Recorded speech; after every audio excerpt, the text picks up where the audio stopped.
Thai land کی فوجی حکومت نے ملک میں ایمرجنسی نافذ کرتے ہوئے جمہوریت کی بحالی کے حامی مظاہرین کے خلاف کریک ڈاؤن شروع کر دیا ہے۔ وزیر اعظم آفس کی جانب سے جمعرات کی صبح ایمرجنسی کے نفاذ کا فرمان جاری ہونے کے فوراً بعد پولیس نے وزیر اعظم آفس کے باہر احتجاج کے لیے جمع ہونے والے مظاہرین کی پکڑ دھکڑ شروع کی۔ تھائی لینڈ میں ایمرجنسی کا نفاذ ایسے موقع پر ہوا ہے جب ایک روز قبل بینکاک میں جمہوریت کی یادگار کے سامنے ہزاروں مظاہرین شریک تھے اور انہوں نے بادشاہ مہا وجیرا لونگ اور اہل خانہ کے قافلے کے سامنے ہنگر گیم سیلیوٹ کیا۔ ہنگر گیم سیلیوٹ کو تھائی لینڈ کی فوجی حکومت کے خلاف مزاحمت کی علامت سمجھا جاتا ہے، جس میں مظاہرین 3 انگلیاں فضا میں بلند کر کے اپنی نفرت کا اظہار کرتے ہیں۔ تھائی لینڈ میں جمہوریت کی بحالی کے لیے طلباء گزشتہ 1 ماہ سے احتجاج کر رہے ہیں اور ان کا مطالبہ ہے کہ وزیر اعظم پریوٹ چان اوچا اقتدار سے الگ ہو جائیں، بادشاہ سیاست سے دور رہیں اور شاہی خاندان کی تعظیم سے متعلق سخت قانون کو ختم کیا جائے۔ سابق فوجی سربراہ پریوٹ چان نے سن 2014 میں حکومت کا تختہ الٹ کر اقتدار پر قبضہ کر لیا تھا۔ حکومت نے جمہوریت کی بحالی کے حامیوں کی تحریک روکنے کے لیے جمعرات کے الصبح ایمرجنسی کے نفاذ کا اعلان کیا، جبکہ حکومتی ترجمان کا کہنا ہے کہ ایمرجنسی کے دوران 4 افراد کے اجتماع پر پابندی ہوگی۔ پاکستان کے سابق وزیر اعظم اور مسلم لیگ نون کے سینئر نائب صدر شاہد خاقان عباسی کہتے ہیں کہ حزب اختلاف مقتدر حلقوں سے محض آرائی نہیں چاہتی، البتہ انہیں آئین میں دیے گئے اپنے کردار تک محدود کرنا ہوگا۔ وائس آف امریکہ کے علی فرقان کو دیے گئے خصوصی انٹرویو میں ان کا کہنا تھا کہ نواز شریف آئین کی بالادستی چاہتے ہیں، محض آرائی نہیں چاہتے۔ شاہد خاقان عباسی نے کہا کہ اپوزیشن جماعتوں کا احتجاج سیاستدانوں اور مقتدر قوتوں کو دائرہ کار متعین کرنے پر مجبور کرے گا۔ ادھر پاکستان میں سیاسی جماعتوں کا اتحاد پاکستان ڈیموکریٹک موومنٹ 16 اکتوبر کو صوبہ پنجاب کے شہر گوجرانوالہ میں حکومت مخالف جلسہ کرنے جا رہا ہے، جس کا مقصد حکومت پر دباؤ بڑھانا ہے۔ تجزیہ کاروں کے مطابق اپوزیشن جماعتوں کے جلسے ایک تحریک کی شکل اختیار کرتے ہیں یا نہیں، اس بارے میں ابھی کچھ کہنا قبل از وقت ہوگا۔ تجزیہ کار سمجھتے ہیں کہ ہر جلسے کا حکومت پر کوئی نہ کوئی دباؤ ضرور ہوتا ہے۔ اسی طرح حزب اختلاف کی سیاسی جماعتوں کے جلسے کا حکومت پر کسی حد تک تو دباؤ ہو سکتا ہے، لیکن حکومت کو کسی قسم کا کوئی خطرہ نہیں ہے۔ پشاور ہائی کورٹ نے انسانی حقوق کے تحفظ کے لیے سرگرم ادریس خٹک کے خلاف فوجی عدالت میں مقدمہ روکنے کا حکم دیتے ہوئے وفاقی اور صوبائی حکومتوں کو آئندہ 21 اکتوبر کو پیش ہونے اور جواب داخل کرنے کا حکم دیا ہے۔ سینئر وکیل لطیف آفریدی نے چیف جسٹس سیٹھ وقار احمد اور جسٹس ناصر محفوظ پر مشتمل 2 رکنی بینچ کو بتایا کہ ادریس خٹک کی گرفتاری کے خلاف پہلے ہی سے اس عدالت میں ایک ریٹ پیٹیشن کی سماعت جاری ہے، لہذا اس پیٹیشن پر فیصلے تک ادریس خٹک کے خلاف فوجی عدالت میں مقدمے کی سماعت کو روکا جائے۔ عدالت نے اس درخواست کو منظور کر لیا ہے۔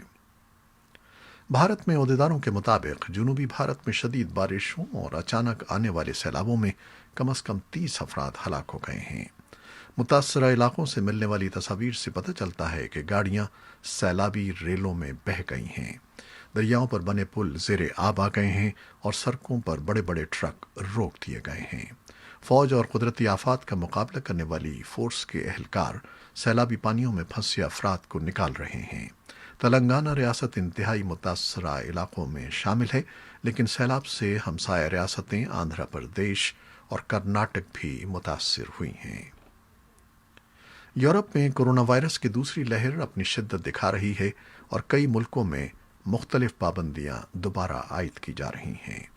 فرانس میں کورونا وائرس کی دوسری لہر کو روکنے کے لیے دارالحکومت پیرس سمیت 9 شہروں میں رات کے کرفیو کا اعلان ہوا ہے۔ اٹلی میں بدھ کو کورونا وائرس کے ریکارڈ کیسز رپورٹ ہوئے ہیں۔ بھارت میں گزشتہ 7 ماہ سے بند سنیما ہال جمعرات سے کھل گئے ہیں۔ بھارت میں گزشتہ 11 ہفتوں کے دوران بدھ کو 1 روز کی کم ترین اموات ہوئی ہیں۔ پاکستان میں گزشتہ 24 گھنٹوں میں 755 نئے کیسز رپورٹ ہوئے ہیں اور 13 اموات ہوئی ہیں۔ جرمنی میں بدھ کے روز 6638 نئے کیسز سامنے آنے کے بعد چانسلر اینگلا مرکل اور جرمنی کی 16 ریاستوں کے گورنروں نے ملک بھر میں پابندیاں دوبارہ نافذ کرنے پر اتفاق کیا ہے، جبکہ فرانس کے صدر ایمانوئل میکرون نے پیرس اور کم سے کم 7 دیگر شہروں میں رات 9 بجے سے صبح 6 بجے تک کا کرفیو نافذ کرنے کا اعلان کیا ہے۔ امریکہ میں بھی کورونا وائرس کے نئے کیسز میں شدت دیکھی گئی ہے اور حالیہ ہفتوں میں 50,000 یومیہ نئے کیسز سامنے آ رہے ہیں۔ عالمی ادارے صحت کی chief scientific officer Saumya Swami Nathan نے خبردار کیا ہے کہ نوجوانوں اور صحت مند افراد کو کووڈ 19 کی ویکسین لینے کے لیے سن 2022 تک کا انتظار کرنا پڑ سکتا ہے۔ انہوں نے کہا کہ ویکسین کے لیے طبی عملہ ترجیحات طے کرے گا اور پہلی ترجیح قانون کا نفاذ کرنے والے اہلکاروں اور ہنگامی صورتحال میں فوری خدمات انجام دینے والوں کو حاصل ہوگی، جس کے بعد بزرگ شہریوں کی باری آئے گی۔ سوامی ناتھن نے امید ظاہر کی کہ سن 2021 میں کم سے کم ایک محفوظ اور مؤثر ویکسین دستیاب ہوگی، تاہم یہ ویکسین محدود تعداد میں ہی فراہم کی جا سکے گی۔ اس وقت دنیا بھر میں کووڈ 19 کی 170 سے زائد ویکسینیں جانچ کے مختلف مراحل میں ہیں، جن میں سے 10 جانچ کے آخری مرحلے میں پہنچ چکی ہیں۔ امریکی صدارتی امیدواروں کے درمیان آج جمعرات کو ہونے والا مباحثہ منسوخ ہونے کے بعد ریپبلکن صدر ڈونلڈ ٹرمپ اور ڈیموکریٹ امیدوار سابق نائب صدر Joe Biden town hall meetings میں ووٹروں کے سوالات کا جواب دے رہے ہیں۔ امریکی ٹیلی ویژن NBC نے بدھ کے روز بتایا کہ وہ جمعرات کے روز جنوبی شہر میامی میں رات 8 بجے ٹرمپ کے ساتھ ٹاؤن ہال میٹنگ کا اہتمام کر رہا ہے، جہاں صدر ووٹروں کا سامنا کریں گے۔ اس سے پہلے ABC نیوز نے ڈیموکریٹ امیدوار جو بائیڈن کے ساتھ فلیڈیلفیا میں ایسی ہی ٹاؤن میٹنگز منعقد کرنے کے پروگرام کا اعلان کر رکھا ہے۔ 3 نومبر کو ہونے والے صدارتی انتخاب میں فلوریڈا اور پینسلوینیا مقابلے کے اعتبار سے کلیدی اہمیت کے حامل ہیں، جہاں آج ان ٹاؤن ہال میٹنگز کا اہتمام کیا جا رہا ہے۔